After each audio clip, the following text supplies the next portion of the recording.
I'm John Arking. This local news is a service of Flagler County's Toyota dealer, Beaver Toyota, here to wow you. While Flagler Schools continues to investigate fundraising practices at Belterre Elementary School, longtime principal Terrence Culver will no longer work there. While he'll officially retire January 3rd, his last day in the district was Friday. It had not been previously known if Culver was a focus of the investigation, but that changed Tuesday when Flagler Beach attorney Stephen Furnari, who authored the complaint against Culver, went public and said the September 24th filing requested the district investigate violations of the law, school board policy, and professional standards of conduct by Culver. Among the allegations, he says, district volunteers and employees made include the misappropriation of funds, sexual harassment, and the violation of whistleblower statutes. Furnari says administrators said they'd investigate the complaint, but that as of Tuesday, neither he nor the whistleblowers have been provided an update. However, he said the public could conclude its own meaning as to the timing of Culver's retirement announcement.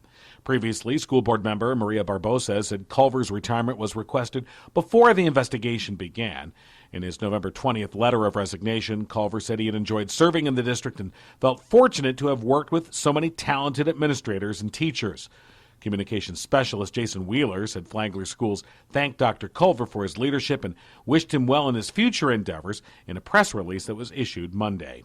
This portion of Flagler's Morning News brought to you by the Daytona Beach International Airport, Delta Airlines nonstop to Atlanta, and now nonstop service to New York City via American Airlines.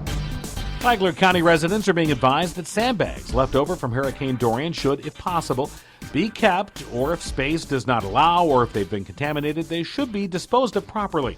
Emergency Management Director Jonathan Lord. Just because hurricane season may be ending at the end of this week, it doesn't mean that we can't have hurricanes or that we can't have other kinds of significant weather events between now and the end of the year or even next year.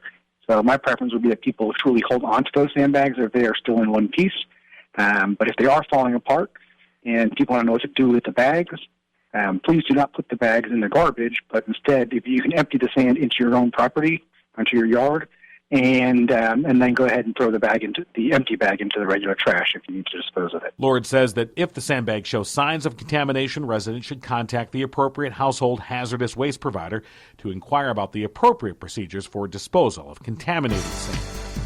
What skills do we need here in Flagler County? CareerSource Flagler Volusia CEO Robin King says there are a couple. I would say the top one would be healthcare. RN is always the top one. Our school systems have limited numbers of how many RNs they can put through at any given time. King said that there are some job trends, too. We're going to need a lot of hospitality workers, those things that are growing. She said that with Florida's retirement population, there will always be a need for healthcare workers. To listen to the interview, download the Flagler radio app and then go to the Free for All Friday podcast. Have a great Thanksgiving. From the WNZF Newsroom, I'm Deb Albertson.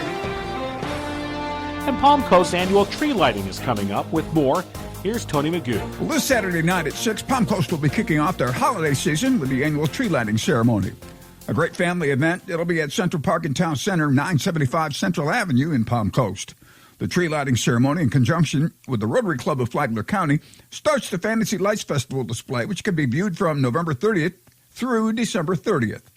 Join Santa Claus, who will arrive on a Palm Coast fire engine. Later, kids of all ages can visit with Santa in the Santa House, which will be located in the Children's Village. Parents should bring their own cameras for photos with Santa.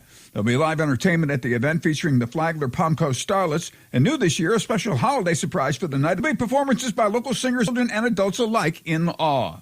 The Rotary Club's 14th annual Fantasy Lights Festival is also presented by Advent Health Palm Coast.